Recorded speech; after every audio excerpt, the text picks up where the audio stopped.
Hi, hello, and welcome to another edition of Locus Inspire. Thank you for joining us on a Monday evening at 7 p.m. I'd like to start by welcoming our guests and introducing them. Our first guest for the day is Amit Ranjan. Amit is currently working as an architect for Digilocker and OpenForge, projects under Ministry of IT, Government of India. Amit has previously worked at various big organizations such as Godrej, Asian Paints, and PepsiCo before becoming the co founder and CEO of Slideshare. Slideshare, as you may know, was acquired by LinkedIn in 2012. Amit is an advisor for AngelList and Let's Venture, and also an angel investor and mentor for various early stage startups in India, US, and Singapore. Now, introducing our second guest, Nishith Rastogi is the co founder and CEO of Locus. Nishith drives business strategy and innovation at the company. He is responsible for business expansion across geographies and heads operations globally.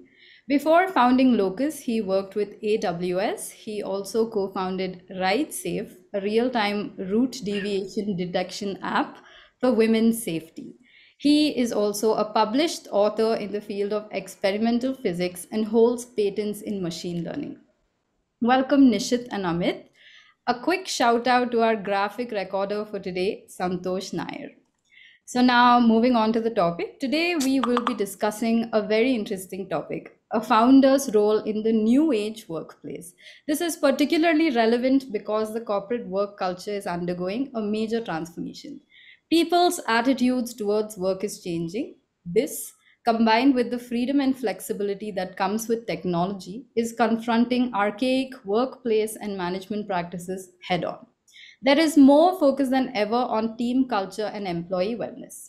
Today, founders have to play an active role in ensuring their organizations and startups are successful beyond product, service, and capital. With that, over to you, Nishit. Thank you. Thank you, Kartika, for the introduction. And thank you, Amit, for joining us. I've had the pleasure and honor of knowing Amit for a really long time. I got to know Amit first as an investor in Locus. He invested during the seed round about 6 years back. And since then, has been a personal mentor to me. One of the things I've always appreciated about Amit is how his advice is generic and yet very, very tactical in terms of implementation.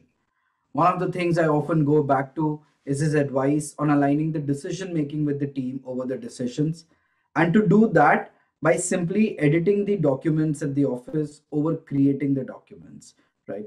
And that's what I've always appreciated about Amit, clarity of thought and yet, such tactical inputs. As everyone know, Amit was the founder of Slideshare, and then he decided to become a founder of a business with over 1 billion users. That's the government of India, right? And he works on the Digilocker piece. Amit, with that, yielding the mic to you, and would love to listen to you for a couple of minutes on, how has been the experience of building Digilocker. Thanks, Nishit. First of all, thanks for having me here. I think it's an absolute honor to be speaking to the Locus community. You asked about Digilocker. So, coming from the background that I did of Slideshare, so Digilocker was poles apart. It was just the other end of the spectrum. And honestly, it didn't come about, the way I took up that project was also not in a very planned way. It was kind of, serendipitous, unplanned. And my initial reaction when the first time the government offered me this role was, I was like, come on, I mean, do I look like a Sarkari Babu to you?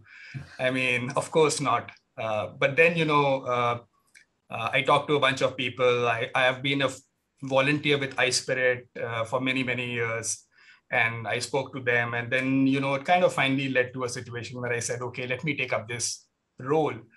And one of the things about what I did was I've always been very operational, very hands-on, even in what we were doing at Slideshare. That's just my DNA. So with the government, I had the option of kind of, being on the inside as an operator, or also, you could choose to be on the outside, be an advisor, be a consultant, come in once a while. And, my instincts were kind of, they've been built up in such a ways that back in 2015, when I was contemplating this, I said, no, actually, if you really want to drive change, you got to be in the driver's seat. So while I did not know anything about the government, I did have this inkling, this inclination that, unless and until you are in the driver's seat, you'll not be able to actually kind of, bring about real change. So I actually chose to be an operator inside the government. A lot of people that you find and hear about who work with the government actually tend to work as advisors. The role that I took was not that of an advisor. I said, okay, let me come inside your offices. Let me, sit in the space that you have. Let me eat the food that you eat. And I'm happy to kind of give it the shot of my life for the next couple of years or 3 years. And I would say it's been, a bittersweet journey. Government is not easy to, get work done. But for me personally, it's been an absolute, I take it as an honor, the very fact that the government even chose me. And the fact that, I got to see this part of India, because honestly, kind of a background that you and I come from, the kind of, work experiences we've had, the kind of careers we are having, it's very unlikely that we'll ever get to see this face of India. So the fact that they gave me this opportunity, I'm deeply, deeply thankful to them. No, absolutely. As a matter of fact, I want to use that as a segue into getting into. You once mentioned about how CEOs are effectively glorified recruiters. As I've been scaling Locus, I've been finding more and more truth to that statement. Right, a lot of my personal time goes mostly into recruiting leadership, and then the next level of leadership, and it's a never-ending cycle. Right. How has your hiring experience been different both in India and government? And has the hiring experience, by India, I meant in the startups over the government, and in the government, has over the last 1.5 years, anything changed in the perception of folks joining, right? Both either with the pandemic or with the government, right? So would love to hear a dive deep from you on how it has been on hiring on both ends of the Atlantic. Yeah, absolutely. So first of all, I mean, I completely swear by that line, which I read somewhere, I think. And I think the way to kind of think about this is that, and actually, honestly, it is not so much about hiring. To me, I don't look at hiring as a standalone function. And whenever anybody asks me, okay, give me tips about hiring people, I always say that, hiring is just a downstream function. The thing that you really want to kind of optimize for, the thing that you really want to understand is the people function, right? What you're talking about is that you got to kind of get the best people into your company, build the right culture.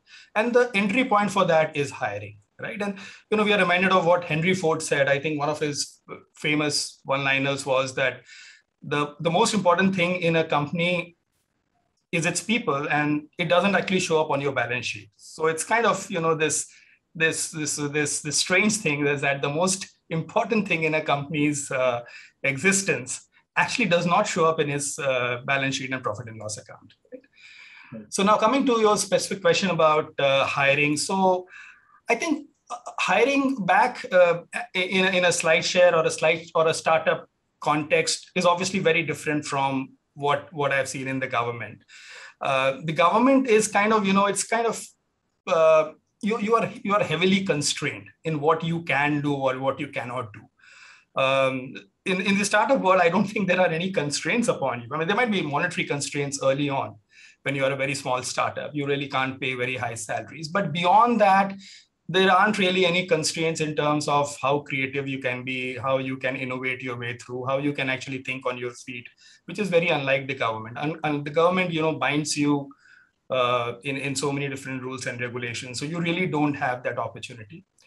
I think one of the things in the startup experience, which I remember us doing well, is that in the early stages of a company, one thing is that you'll not be able to hire the best people that you want, right? So there are certain aspects of the company where you can actually have people come in as advisors or maybe as consultants. So try to kind of augment the need.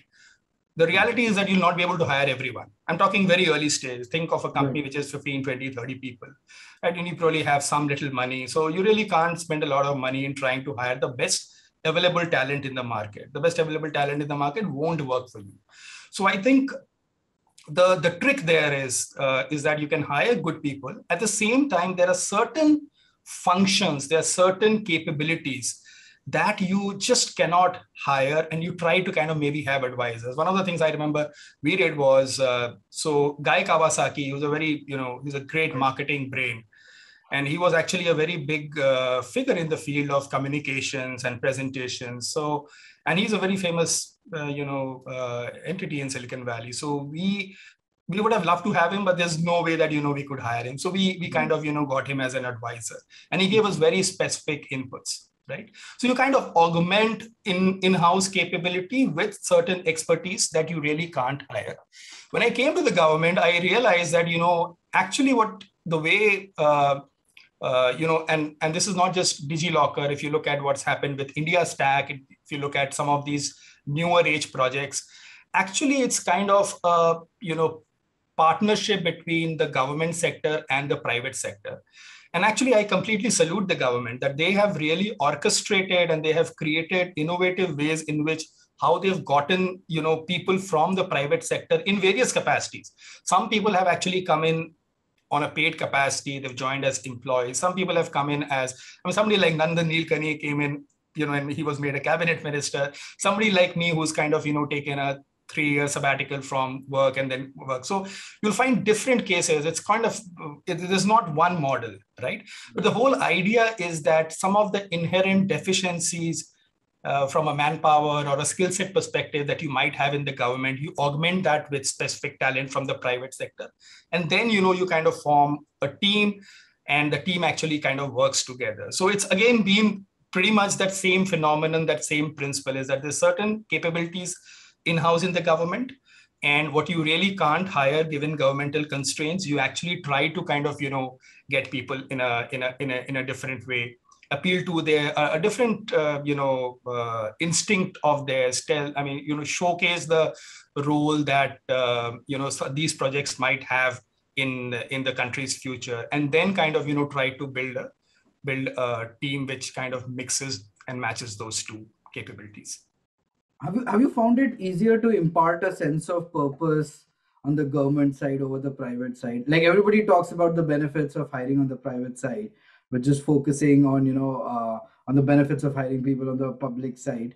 And does that change between tech and non-tech roles? So I do think that even within the constraints of the government system, we were given a lot of freedom. So with that freedom, I do think that I have been fairly successful in, so the specific team that that we've commanded, which is actually started with about 10, 20 people, and now it's actually grown up to about 120 people. So I'm fairly confident that, while this is a 120 member government team, but it does not have a typical government DNA. And a lot of it has been, thankfully, some of the time I've spent there and the latitude and the freedom that the government gave me. Right. So while they are still government employees, but, I remember the day I landed up in the government, once I got basic familiarity, I took out my culture deck book from Slideshare. I gave it to my counterpart in the government and said, hey, look here, this is where I'm coming from. And he really appreciated it. I must say that I was lucky to have a partner like him. Where he really appreciated, and he actually, started learning a lot from what I had brought, and a lot of those techniques and things we actually implemented in the team. You can imagine things like, modern development practices, DevOps. I'm talking of 2015 when we started. Those were unheard of things back in the government. Nobody had ever even heard these words. And I, coming from a product background, because one of my learnings was that government very well understands the word projects. Right? Government as an entity has no recollection and no intelligence about the word product. So, and which has been my role, is that, you kind of bring the product, thinking, the product techniques, and kind of impart it to the government team. And I can say with confidence that with at least this 120 set of 120 employees that we worked on, I think their DNA is not government typical teams' DNA. Their DNA is kind of a hybrid. Right. No, you have always emphasized a lot on the product focus. As a matter of fact, you recently tweeted about, how for Indian companies to scale to the level of FANG, it's very important to focus on donning a product mindset over a market-oriented mindset, right? Uh, now in concept, I of course understand and also get the delta between the market and product.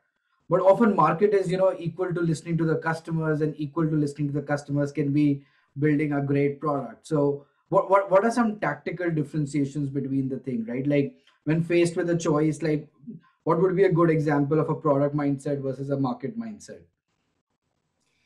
Right. I mean, this has been a personal observation, and some of this has to do with what you see in funding situations where whether investors are willing to back you or not. But I think it goes beyond that as well. Is that my observation is that in India, and in fact, let me kind of take a step back. So the way I would describe the product landscape is that in my mental model, I kind of right at the very top, I kind of bifurcate it into two buckets, right? Okay. One is what I call the experiential bucket, right? It's about experiences. And these could be consumer experiences, they could be technology experiences.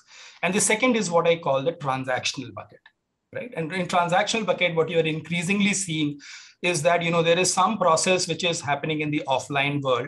Now you got to kind of translate and move that to the offline world. So the two big buckets are experiential and transactional, right?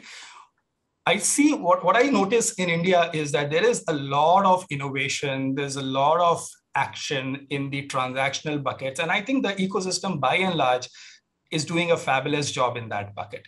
Where I find the ecosystem slightly wanting, and I wish, we were at a slightly higher level of execution and thinking, is the experiential bucket. And there in that bucket, I mean, this particular statement that which I tweeted out and that you've quoted, is that we should be having more of a product mindset rather than a market mindset, is because I've seen cases where, if you front load market thinking, if you think too much about the size of the market, the competition, how big the market is, and all, if you front load these questions, then you are forced to kind of, optimize for those variables. And in turn, what happens is that you forego the focus that should have been given to the product in a kind of a complete way. So I feel that in the experiential world, actually, a lot of what you see, the best companies, they actually don't front load the market variables. They put the market variables at the back, but they front load the user. They kind of look at the user problem and say, okay, now here's a problem, or and to solve that problem, here's a solution. Now, what is the product and how do I build it so that there is product fulfillment, right? In some extreme cases like Steve Jobs, they would actually not even look at the user, right? I mean, remember that famous saying, that Henry Ford saying, if I asked users, they'll ask for faster horses, right?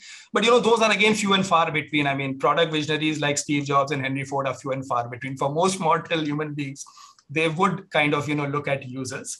And so that is what I meant by saying that I feel that in experiential kind of products, it is very important to divorce the two and actually focus first on the product. Now, it does bring the challenge that, and again, that's where the funding question comes in, is that you do need people, or you do need investors who are going to back that methodology, right? Yeah. So if and investors have their own reasons. So if you kind of get an investor who says, no, you know what, show me the business model, show me the money right from day one, then you have a problem at hand. Right. I think it's extremely critical to select investors based on the kind of product story you want to build.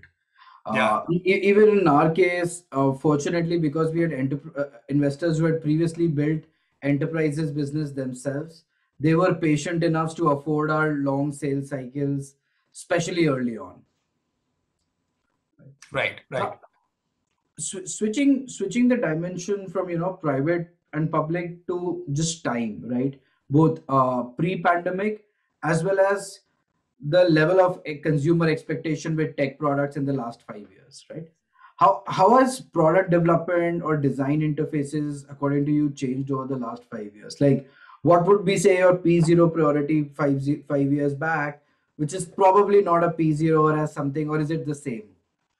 Oh, okay. No, I think there's been a there's been a big change, and I actually say I sometimes look at product teams now compared to what we were maybe 1.5 decades ago, and I say, wow, I mean, these guys are so smart.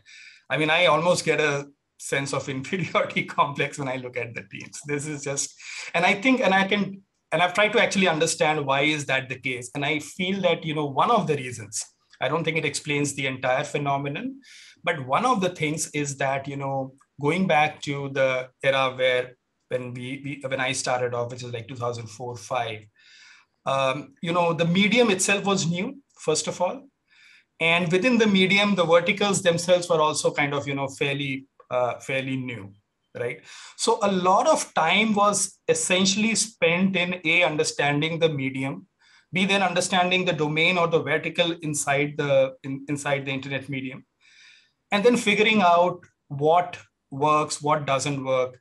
And a lot of that is, trial and error, discovery, serendipitous, you do things, you fail, you kind of get up and pick up again. So compared to what you have now, I think there are, the good thing is that, there are established playbooks, right? So what this 15-year period has done is that you pick up, obviously, I think the understanding about the medium is everywhere, right? I don't think the medium itself is a problem to understand. I think within the medium, specific problems, specific verticals. So you've seen the emergence of fairly elaborate, well-researched, well-articulated playbooks. If you want to do B2C, this is one of the things to do. If you want to do B2B, you want to kind of raise funding from for enterprise, this is the playbook. If you want to raise funding for mid-market or prosumer, this is the funding. So I think that is because of these emergence of these playbooks. It's kind of, so that has made the job of founders today easier. So they're kind of not spending as much time. They're basically getting to the point much quicker. I mean, in 15 years back, I think there was a lot of time that went into trial and error and failure and figuring out. I don't think that's happening now. And that reflects in this observation that I made, is that I think teams are much smarter. You talk to them, they know a lot more and they have the answers. A lot of the executional risk still remains, but I think the know-how behind how to go about doing it is much better now compared to earlier. No, definitely. I think which as you mentioned, clearly impacts the velocity, right? And you see it in all sections. Like even during fundraising, now most of the paperwork is based off some template. So just the transaction time to the rounds are also getting closer. Not just that the fact that the rounds are getting bigger, right? And even for the product, like, and that's actually one of the problems we personally face as a company, that building large ticket enterprise products is still a relatively newer domain. We've had some B2C, we have had some SMB B2B, but B2B enterprises still remain like a relatively new segment, and often finding roles around marketing, product marketing. You need to scan a far deeper field for that, right? So Amit, I'm gonna switch some gears in the conversation, but before I do that, I would love to ask you, like, just some quick questions, and that will give our viewers a more personal vantage of yours, right? Sure. Right. So let's just take like a quick break into that, and then we will get back to again on the discussion side, right? So starting with what do you do outside work hours and non-tennis? Oh, you made that difficult. Yes. So I am interested in gardening. I have a small garden at my place. So I try to, spend time gardening and trying to look after plants. And, so one of the things about that garden, it doesn't have a lot of sunlight. So I'm trying to figure out how to grow, flowers and plants in low sunlight. But yeah, apart from that, tennis is a big passion for me. You know that. Yes. Does gardening give you like a very similar feeling as growing a startup, that you have seeded something and it gives you like that same?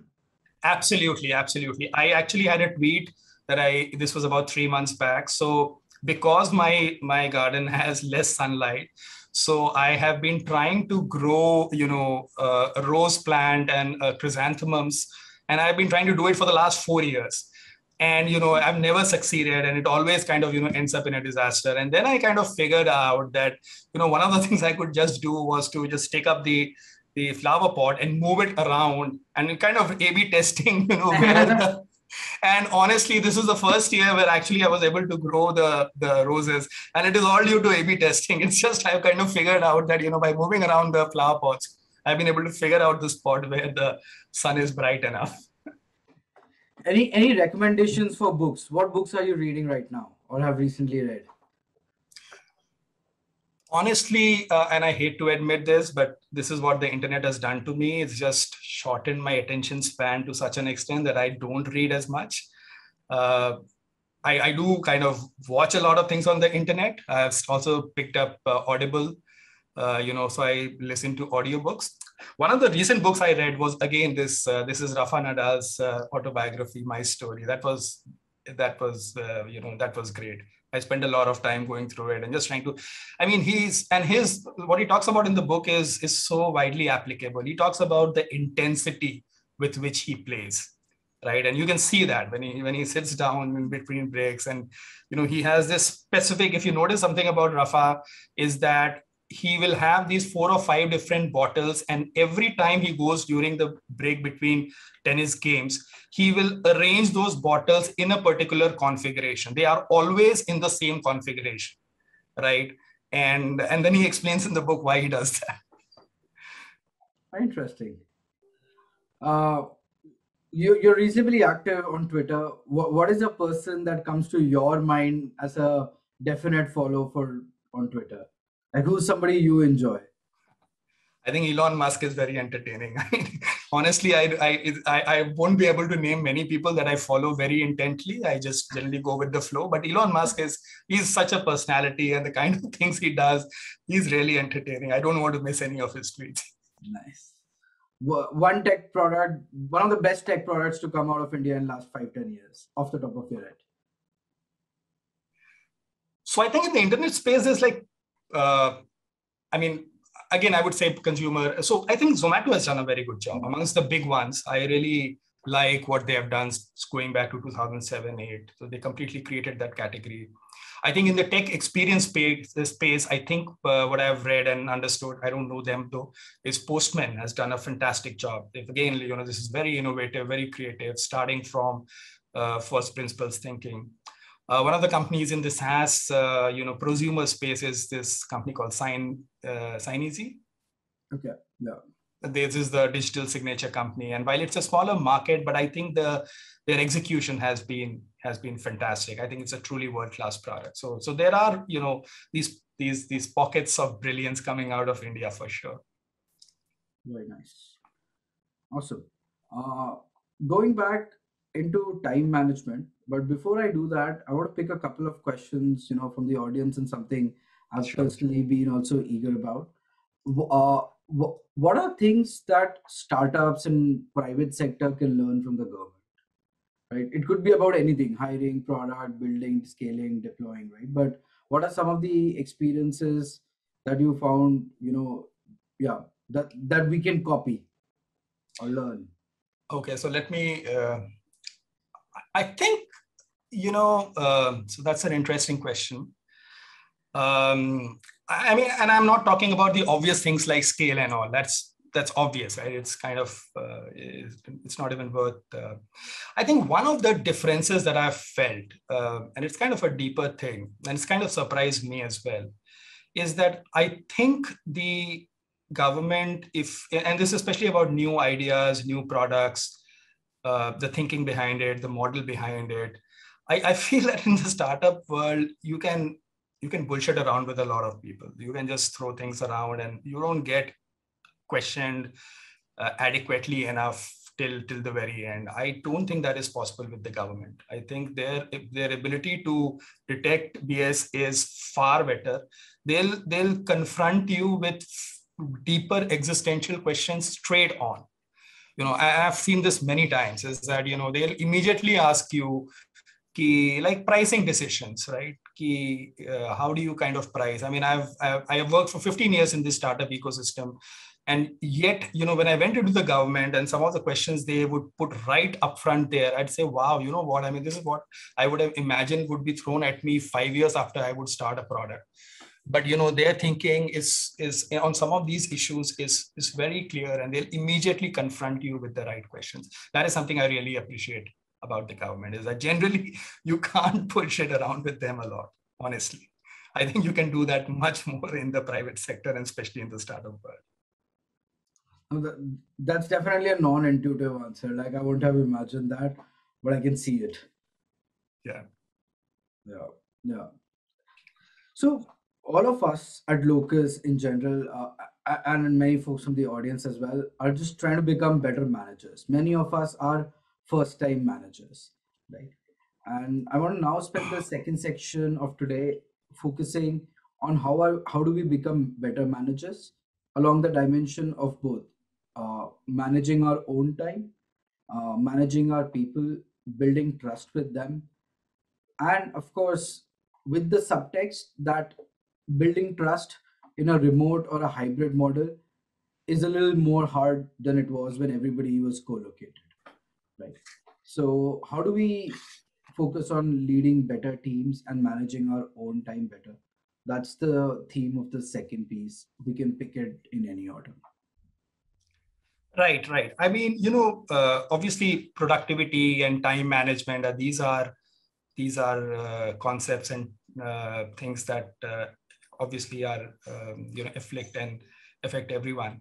One of the things I remember reading an article about this is that it was a slightly counterintuitive view, and they said that productivity actually does not depend upon time management. Productivity depends upon your ability to kind of prioritize and pay attention to the right things. So it was kind of taking away this whole idea that productivity, the biggest entity in productivity, or the biggest factor is time management. Saying no, actually what you need to manage is your attention, and your attention is driven by what actually motivates you. And when I actually read this a few years back, it was kind of a new way of thinking about it, because typically we think, we need to be productive and we need to better time and we need to make typical things like make lists, bucketize, kind of, prioritize and things like that. But the reality is that all of us have limited time. All of us have 24 hours. And the other instinct that has really kind of, worked in this way is that first of all, right up front, you got to be ruthless and shameless about saying no to things, to people, to work that is being thrown at you, to whatever is coming your way, right? Because a lot of time actually just gets wasted, or just kind of, it's kind of, it goes in figuring out what to focus on. So number one tip I would give anyone is that be ruthless and be shameless in saying no, right? It is no to either, could be work, it could be, anything that is thrown at you. So that kind of, is trying to manage the attention part, because when you're saying no, you're essentially saying that I do not want any part of my productive attention to go towards this. And it kind of comes a little bit from the inbox zero principle, is that how do you kind of, get to an inbox zero kind of a state? So you extend that same logic to how people work. So once you kind of, get good at saying no to people, then I think, it's a question of dividing your attention to whatever different buckets you have. So whether it is work, I think one of the techniques that has worked for me is to kind of, I'm a big fan of, making these notes. And I initially tried using all these to-do lists and notes apps on the mobile and all. And I always go back to, to this good old paper and pen. And now I have like, I have a diary And in diary, you'll find me jotting these lists, and along with the diary, I have this, this to-do list. So nothing like paper and pen kind of to do that. So this to me helps kind of, once I have kind of made sure that unnecessarily things are not being thrown into my domain by saying no to things, then now that you have a smaller consideration set, you kind of, try to make buckets. One bucket could be personal, one bucket could be professional, one bucket could be, things that you're doing out of your interest and hobby. And then, you kind of, do some kind of a prioritization. If mobile apps work for you, great. I've never been able to make them work for me. So I just stick around to pen and paper, and I find that more useful. So, but won't prioritization be like just another form of time management? Like, what is the framework you use for prioritization? Say, like, when do you like, yeah. I think you're right. It is related, but it's more than time is. So you're thinking of time as a precious commodity, right? And you're saying it's like a zero-sum game. It's fixed. Okay. Now you got to divide that time in terms of, basis some kind of a schema or some kind of a mechanism. So when you're prioritizing, you are actually kind of figuring out that what is this schema for which I need to kind of divide the time. So I would say it's kind of, time is, to my mind, a derivative function of what you are trying to prioritize. Right. What you're prioritizing, time is a downstream function. Actually, time is not the main function. So, but in your mind, like for example, I'll give you, and these could be slightly broader meta things. Like I've made a broader, life decision that at one point in time, I do not want to be doing too many different things. So like when I was working in the government, I kind of figured out that I cannot be spending a lot of time with startups. So I just kind of let that go. Right. So it was a broader meta decision, but in a way I was saying no to something else. So, it could be as broad things like, okay, what is it that you can manage at the same time while keeping your productivity and your energy levels high? And that finally leads to, the time management bucket. Absolutely. Then switching on to the second side of the thing, once you are prioritizing and managing time better, how do you manage people better, right? And by managing, I'm primarily focusing on trust building, and maybe even that is a question: is managing people, like, what is trust even a critical factor, or are there other dimensions to focus on? Yeah. So I would say trust is kind of an obvious one, but I mean, one of Nishith, one of the broad principles that always appeals to me is this Gandhian thing that every time you kind of point a finger at others, remember that there are three fingers pointing back at you, right? So, and use that as a general life principle. It's a life lesson. You can apply it pretty much everywhere. Now, to the question that you are asking, the way I would kind of say is that trust is one factor, but what is it that you can do about yourself, about your behavior, about how you treat others, right? Kind of first ask that question. Remember that there are three fingers pointing back at you. Those, and there's one finger you're pointing at others, but there are three actually pointing back at you.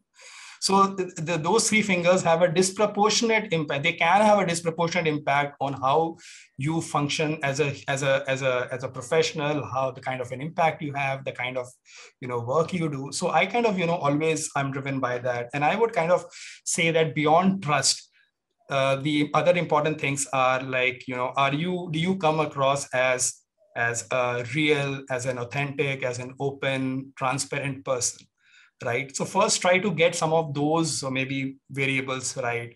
And people by and large, and especially in a professional setting, people around you, they will kind of, react, they will pick up those cues, and they will kind of, their behavior towards you will be driven by, how real and how authentic you are seen. On the topic of being authentic, one of the very hard ways of being authentic with your team is to have a great, stock option plan, right? Uh, what are some characteristics of a great stock option plan that either you have followed or seen in the market, and what are some no-nos about stock option plans? At Locus, we often say that working in a winning startup is like, winning a lottery, and even if you don't win, then it's not right, right? So we try and push out stock options to as many folks and make a very honest attempt at creating a fair one. But towards that, what are some great practices that you have seen that we may either have or we can adopt in future? Yeah.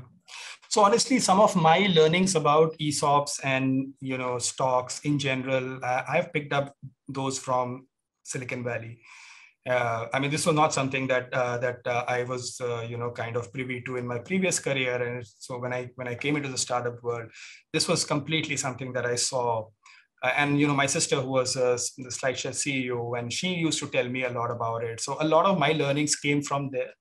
And I remember her telling me that when Microsoft went public, I mean there were secretaries, mid-aged ladies women who had been with Microsoft for many years, and they had stock options, and they kind of benefited tremendously from their financial rewards. And that was such an enriching thing. That was such an empowering thing. And remember, this was, so the reason I'm quoting the example of secretaries is that these are not engineers, right? A tech company would obviously reward its engineers, right?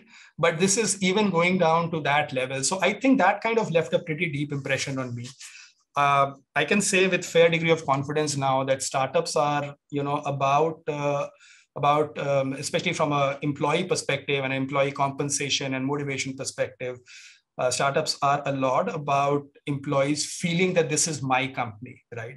This is the place where I'm leaving a job in maybe a better, bigger company, a bigger brand, a better paying job, and I'm coming and working in this company. So they got to really feel that this is my company, this is where I'm invested. And how do you kind of give them that feeling? I think that is the role that ESOPs have to play. In terms of best practices, I mean, my personal suggestion always is that you should try to give it to everyone, right? And or at least have as wide a coverage as possible, if not everyone. If it's a very large organization where you have like tens of thousands of people, then I can imagine that it can be sometimes problematic. But at least initial stages, especially if you are tech oriented company, try to have as much coverage as possible. The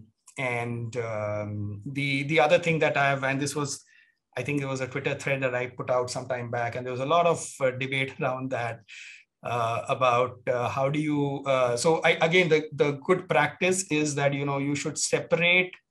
I think the issue was about how do you kind of should you vest stocks equally, or should you kind of vest them differentially? And I think the argument coming from the differential camp was that how do you actually reward people? How do you know that people are actually delivering and making an impact? And the way to kind of you only know that in the later stages, and that is why you should have differential rewards, which I would disagree with. I think you should have an equi-vesting kind of a schedule.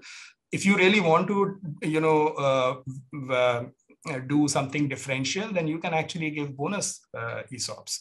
You can top up your original ESOP allotment with something else if you really want to do that. But so in general, back when we started Slideshare, and this was 2005 in India, I had a very tough time, because while we were giving out stock options to everyone, but the fact was, you can imagine, I mean, people in India 2005, young engineers, how many of them valued or didn't value Slideshare? It was a very tough thing to manage.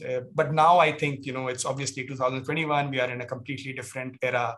You see and read about this in papers every day. There's so many companies, there are people making serious, real money from stock options. There's so many buybacks, which has been an amazing thing to happen in India. I was telling my other friends in the US is that, I don't think you are seeing these kind of buybacks happen in the Bay Area, but Indian companies are realizing that, the path to IPO may be long. And in the intervening period, you want to kind of, ensure liquidity by these buybacks. So I think overall, I think the ecosystem definitely has evolved, and, ESOPs now are much better understood, and I'm sure it's kind of playing an important role. No, definitely. We recently did a 30 crore INR, or about a $4 million buyback. And we definitely have an equal vesting and then even a monthly pro rata vesting over like a yearly cliff onwards. You personally are a angel in several startups, right? And just as we are moving into the closing section of today, right, I just have two follow-up questions. One, what are the changes you are seeing in the founders today, right? And second, any closing advice you would have for all of us, either as managers or future founders in the team? Right. So I think about the startup ecosystem, honestly, I mean, this is like a dream come true, honestly, for tech. If you are in technology and if you have, a finger in the startup pie, then I think this is probably the best thing that would have happened to you. And because I came from a traditional MBA-ish kind of a background, I know so many people who so many of my ex-colleagues and very smart, very like amazingly smart people, much smarter than I can ever hope to be. But, many of them, I see them doing the fact that they did not make the transition to the internet. And, so they kind of get the feeling that they've missed the bus. So overall, I think great time. Absolutely. There's so much opportunity. There's real usage. There's like 500 million people walking around with smartphones in the country, and Geo has kind of made bandwidth available to everyone. There's no dearth of capital. In fact, there's far more capital in the ecosystem in India than what the market and the ecosystem can absorb. So which kind of sometimes will lead to bubble kind of situations, and that's just the nature of the beast. So yeah, I mean, I would say that try to make the best of this opportunity. I mean, I think we are kind of very lucky to be working in the tech industry and to kind of not feel intimidated by what this, because if you go to the traditional industry, if you go to brick and mortar, if you go to a lot of, I know many people who've kind of, run traditional businesses. I mean, they really have this feeling of getting intimidated. They don't understand. They say, okay, this internet is this fourth industrial revolution. I mean, where has this come from? And it's going to kind of, lead to a creative destruction all around. So I would say it's a great time to be an entrepreneur. And the second question you said, I just forgot. What did you? The second advice was like, anything we missed asking you around how for either managers or founders, right? Like what are some of principles we can always keep handy with us in the back of our mind to be better at our jobs too? Got it. Yeah. So let me confine myself to startup founders. I think Sure. I'm better suited to advise them than managers. So I would say, if you're a founder starting up, so there's 2-3 things that I always tell startups. One is that try to have like in the founding team itself. I mean, it's always better to have multiple members in the founding team. So rather than a single founder, I think single founders tend to have a tougher time. And one of the reasons that is true is that what you really want to ensure is that in the founding team, amongst the skill sets that you have, you should try to cover as many of the critical business skill sets that are required for any business. See, every business will require, things like, manufacturing or production and marketing and sales and HR and technology. So every business requires these, right? There's like 5 or 6 or 7 different kinds of skill sets. So it is always good if your founding team kind of, can cover as many of these skills as possible. If you don't have them getting covered, then you often find companies which don't have a technology head or a CTO or a technical co-founder, and they tend to struggle a lot. So that's one thing, is that try to cover the key business skill sets in the founding team or the key hires or the senior management itself. It's very important that you get on top of that. The second thing is, and this is that famous book by Peter Thiel when he talks about the 0 to 1 and the 1 to 5 and 10. I think that's a brilliant framework for understanding startups as an entity. I mean, the fact is that startups grow from nothing to something, and from something to so you go from 0 to 1, 1 to 5, 5 to 10. 10 to 100 and so on and so forth. And the important thing here is that, at different stages of this journey, you have to think and act in very different ways, right? It is just the sad truth that a lot of the people that you would have in a 0 to 1 stage of the journey, if they may not be the people that will kind of, feel the most empowered if they were to work in the later stage of the company. So this is one of the realities of the startup evolutionary curve, is that as you go along that evolutionary path, the nature of the game is changing. What you did in the past may not work in the future, which means that whether it is the product, whether it is your processes, whether it is your team, whether it is your culture, all of these are moving at a certain pace, and you need to keep on changing and adapting and so on, right? So those are maybe a couple of the things that I would tell all the founders whenever I get a chance. No, thank you so much for mentioning that. As a matter of fact, we have like this policy of always picking up one tactical advice from each of these sessions and going after executing that. So in one of the earlier sessions also, Amrish had mentioned about note taking. So we had come up with these Locus, specific diaries. And I personally am also a big believer on the paper and pen style of note making. And I think one thing I would pick up from today and request everyone to do is on the prioritization of the calendar.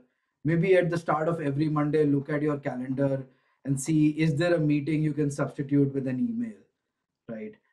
As just a very followable advice from what you mentioned today. As always, Amit, it was just fabulous speaking with you.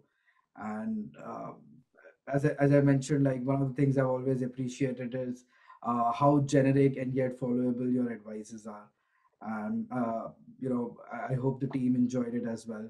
And really, thank you for taking the time and sharing your experience of building both cutting edge, default file format, leading B2C startup from India, as well as one of the largest, government projects to touch the consumer lives in India. Thank you so much, Amit. Thanks, Nishith. I think it was an absolute pleasure talking to you and interacting with the community, and wish everyone a very happy Diwali in the Locus team. Thank you. Absolutely. Thank you, Amit. Thank you.